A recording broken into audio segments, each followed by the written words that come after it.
Well, what's up, kids? How's everybody doing this fine Friday? I'd like to say I was really energetic today, but I'd be lying. I didn't get a lot of sleep last night. Got a call from my son, and I had to go extract him in a very sick Subaru WRX that was not happy. So instead of further damage to the engine, dropped out the race car out of the trailer and went and picked him up. So I hadn't slept a whole heck of a lot, but that's what dads do, no matter how old their kids are. And he's a dad himself. So maybe I'm sure he'll be faced with that same conundrum at some point in time in his life. So what are we up to this week? Well, not a whole lot going on in the studio, nothing I need to show you this week, but I do want to share with you what's going on at the Partzilla Arenacross series. Now, I would imagine that Nathan's going to throw up the schedule for this year. And as you can see, it starts up in, I believe, 2 weeks or 1 week? Because I'm not looking at it at the moment. But hey, we're going to get involved and we're going to give away 2 tickets to the Partzilla Arenacross series event of your choice. So that's starting right now. Hank has the schedule and he's got it pinned at the top of this chat. So go check that out, find an event that's close to you, and just send us an email at that askpartzilla@youtube.partzilla.com. And Hank will throw the address in there in the chat a few times because, that's easier just to click on it and jump in there. All you got to do is email us your name, the handle that you're using in this chat, and the event that you would like to attend. And at the end of this particular live broadcast, if somebody's throwing us that information, Hank will pick a winner. I'll announce it, and then he'll get in touch with you and set you up with those tickets. All right, starting off from the questions that they got sent in this week. There's actually one that I didn't finish answering this past week, and I know Nathan's already loaded them into the chat, but he was missing this one because it's basically a book that I went and read through. It was Josh Bridges. He's got a brand new, practically new, 2025 Yamaha YZ 125. He actually picked it up last fall, and his concern is when he starts it up, it idles really high when it's first doing its cold start. And I mean, he didn't send me a video. I really wish he would, where I could hear just how high the RPMs are going. But he's gone through and he's been looking for air leaks, if the jetting's correct, the air screw, the float needle, the whole 9 yards. But he also stated that once it warms up and he turns that choke off, everything's fine. It runs fantastically after he's really dialed in his jetting for a running condition. So I did a little bit of research, and what I came up with as a suggestion is go check your choke circuit itself. Make sure that is engaging the way that it should. And one other thing, that when they are telling you or they're describing how to set up the bike, they want you to set the idle once it's warm just as low as it would go. They don't give an RPM. They just say set it as low as it will run, whatever that means. But the other thing that they mentioned is, and I didn't realize this was a possibility, on the top of the choke knob itself, you can turn that one way or another to apparently change the RPM. That's one thing that in everything that you sent me that I didn't see that you had tried. So maybe take a look at that. Wait till she's cold, start her up, choke on, and see if turning that knob indeed does make a difference. And I'd be really curious to find out if that is true, because I couldn't find it in the manual, but I did see it referenced several times on the internet. But I've been lied to before, so I'd love to know if this is actually the case, and then we can verify it and share it with the rest of the class. All right, well, that's it for that one that I needed to start with, and now I can go to the other ones that Hank has lined up for me for this week. All right, Ben Murhick. He's got an 09 Rancher 420. It starts and idles excellent. When I give it gas at all position, it sounds like it's hitting a rev limiter. Okay.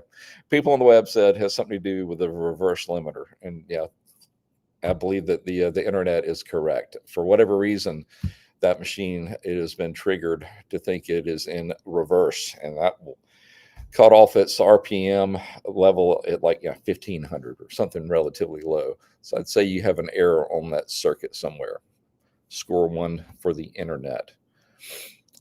All right, Juan Gomez has asked me, I have a 2014 Yamaha Grizzly 550. I wonder if I have damaged the fuel pump by fishing around with a wire and with the fuel tank to get the plastic funnel. This happened to me as well.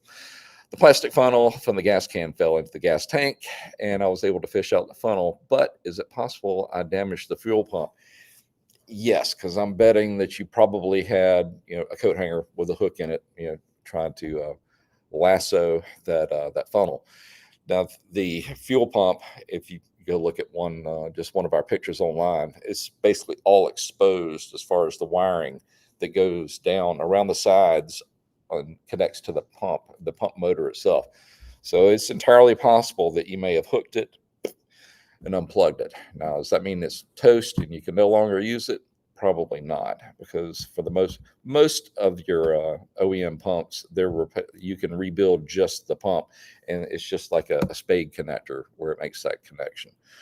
So don't be afraid. Go ahead and open or get into that fuel tank, open it up, and after you empty it, and then take a look at your fuel pump. Especially pay attention to the wiring. I bet you just happened to pull one of the leads off. Brandon Carlton, I have a 2017 Kawasaki Vulcan 900 Custom. Recently, when downshifting, I'm having to manually return my shift pedal with my foot. Is it a return spring, and can I not, a mechanic, fix it with general knowledge? As you can tell, I didn't have time to research these except for Josh's. That's the one I got caught up in this afternoon. I can't recall if there's a spring in there or not, but the short answer to your question is something is amiss in that transmission, and that is a big deal, opening it up and getting inside there. So is there anything you can fix from the outside? No, I'm afraid not. But as far as the spring, I'm curious, Brandon. I will go take a look. Or you can do it as well. Just go to Partzilla.com and bring up your year, make, and model. Go to the bottom end, the transmission for it, and look at it. Look at the exploded diagrams. If there's a spring there, you'll see it, because that's exactly what I'm going to do. Trade Davis. I'm rebuilding a Honda 200X motor. Is that a three-wheeler? I believe that it is. That's the only one I'm aware of. I had the top end off, and I've noticed the connecting rod has 1 to 2 millimeters of side-to-side play. Is this normal? I need to know where you're measuring that play. This is the crankshaft. This is the connecting rod coming up, and it's getting 1 to 2 millimeters of play up here. Okay. If you're getting 1 to 2 millimeters of play down at the bottom end, I think that may be a little too much. I mean, you want it to be able to walk a little bit, but 1 to 2 millimeters down at the bottom, I think that would be an issue. Hopefully yours was measured at the top, because you did not specify. Thomas Miracle. Hey, hello. I went bigger on my handlebars and got new grips. I ordered a throttle housing and new cable. The problem is the housing has a screw-in inlet and the cable is push-in. What do I do? Well, those have to be a match set. I mean, if it has a certain type of mounting or connection on the cable, it has to have a corresponding type connection for the throttle itself. So time to go back to the starting board. Now, I do know that who is it? Motion Pro. They have several universal kits for throttle controls, whether they be push, throttle, or twist, and you may want to look at them. That way, your cable is going to be matched to the correct throttle control for it. But the biggest thing is, do they make one for your unit? You didn't tell me which one it was, so I can't do the research for you. Stephen Fry, replacing the oil cooler oil pump. Okay. On a 2002 R1, manual states to use permanent red Loctite on several bolts and some bolts. And the oil pan is red permanent Loctite, something you would use. Don't let the red permanent scare you to death. It's not like it's getting welded in there. All you would need to do, it just makes it a little bit more difficult to pull apart. And sometimes it involves heating it up to get it to release. But if the manufacturer is saying, yes, if they're telling you to use a red type permanent locking, then yes, you should go ahead and do so. All right. Does that catch me up for today? I believe it does. All right. Now, I do know that our multimedia team has been busy getting prepared for the Partzilla Arenacross series, and they're going to be broadcasting this on FS1 and FS2. So in preparation for that, they have put together our first ad that we've ever run on TV. Granted, we've produced a lot of stuff for YouTube, etc., but this will be our first attempt into the television broadcast world. And I think Nathan has it queued up, and he was going to let us watch it. So Nathan, let it rip.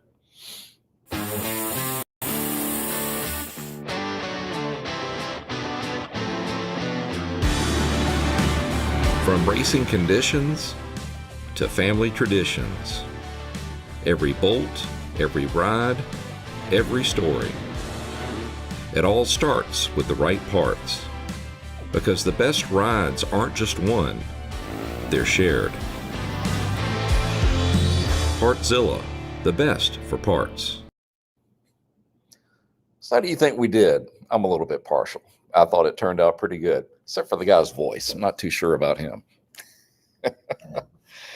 All right, Hank, what do we have for me today?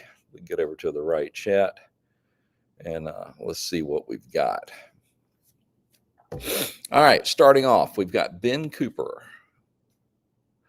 Number 2, I don't see a number 1, so we're going to go there. Ben Cooper asks, a CRF250X leaks fuel from the carb overflow. Float needle, new OEM, and float in good condition and set at the correct level. Best way to remove a float needle seat is press in style. Yeah, if you've replaced your float itself and the float needle, it's going to be the seat itself.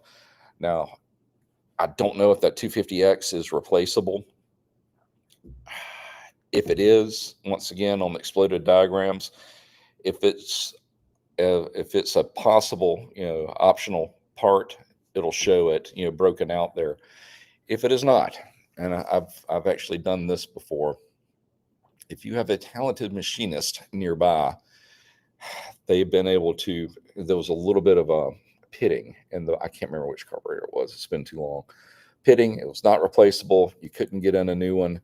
They were able to go in and basically re-hone that bottom piece. But by doing that, that changed the distance that the plunger needed to travel to seal it up. So if you go that route, just keep in mind that the factory settings no longer apply. Kyle Reese, how's it going, Kyle? Kyle's been doing a deep dive into an R6. John, thank you tremendously for everything you do for us. I have a question about how to get new connecting rod bolts fastened to the rod for an R6. Well, shoot, you've got my email. Just shoot it to me, Kyle, and I can walk you through it. Plus, everything that I did on that R636 build, it would apply to yours. Just because I went with a little bit bigger pistons, that won't change any of the torque specs or the assembly procedure for just doing a regular R6. Sage is asking me, he has a 2004 CRF 450R, followed your fantastic, thank you, rebuild series and did the entire engine. It's a fun engine, isn't it? Now I have an issue with the bike not starting.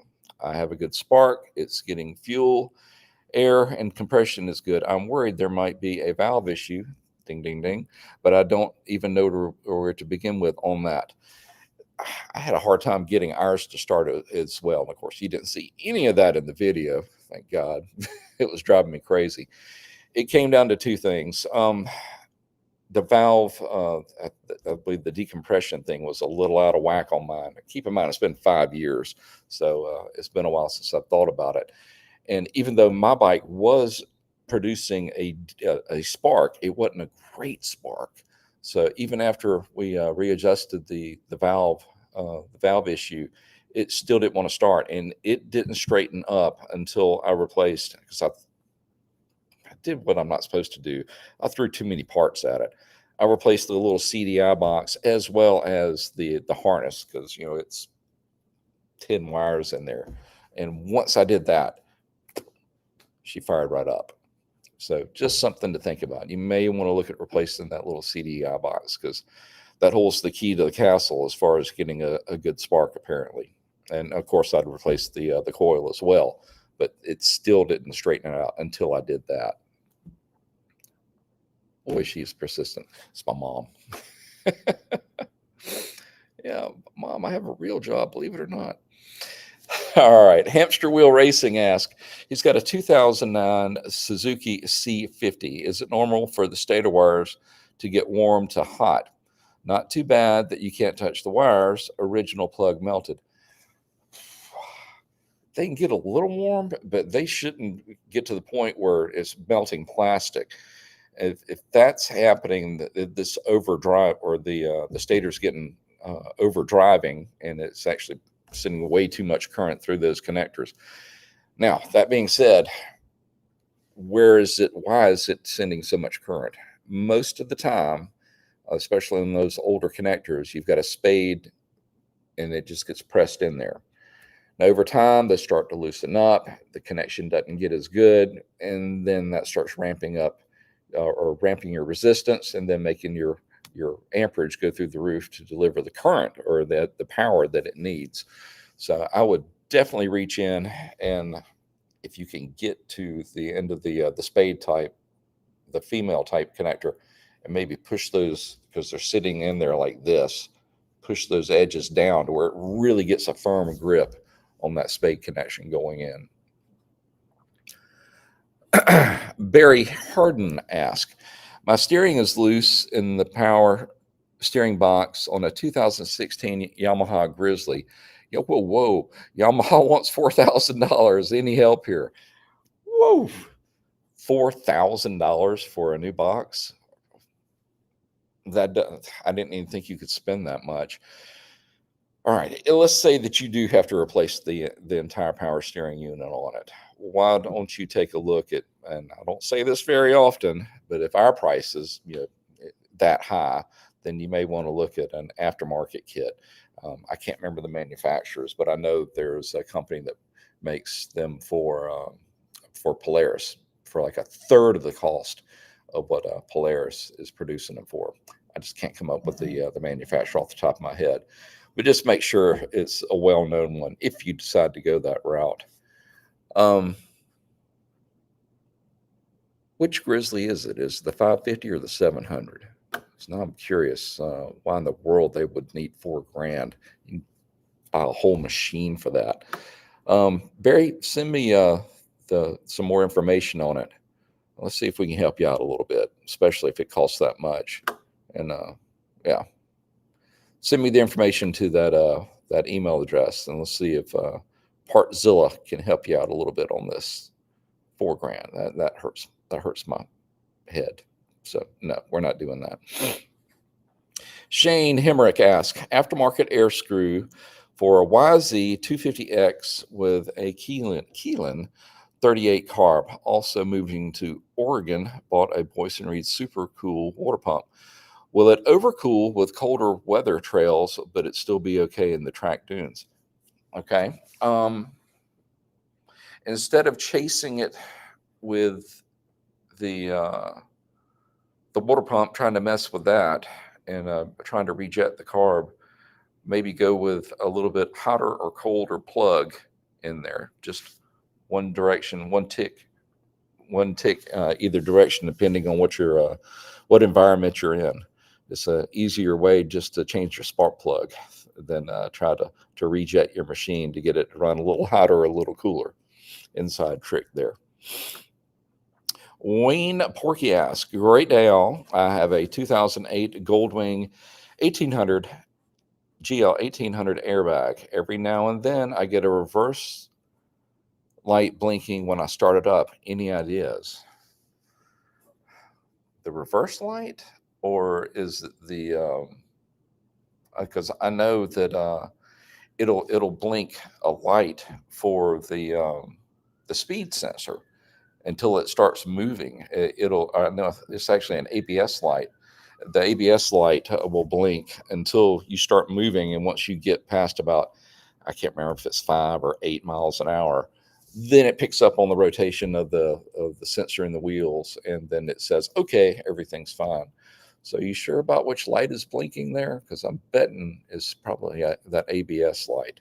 Used to drive new customers crazy, like, oh, there's something wrong with my ABS system. No, there's not. It's just waiting to be told everything's okay. Mike Pickens asks, hey, John, thanks for your time. I put a CR250M jug head, we're on an older machine here, on my MT250. Mikuni 32 millimeter carburetor. It won't fire. I have spark. It will sputter off of ether. Carb is dialed in 3 millimeter points gapped. All right. It sounds like you've got a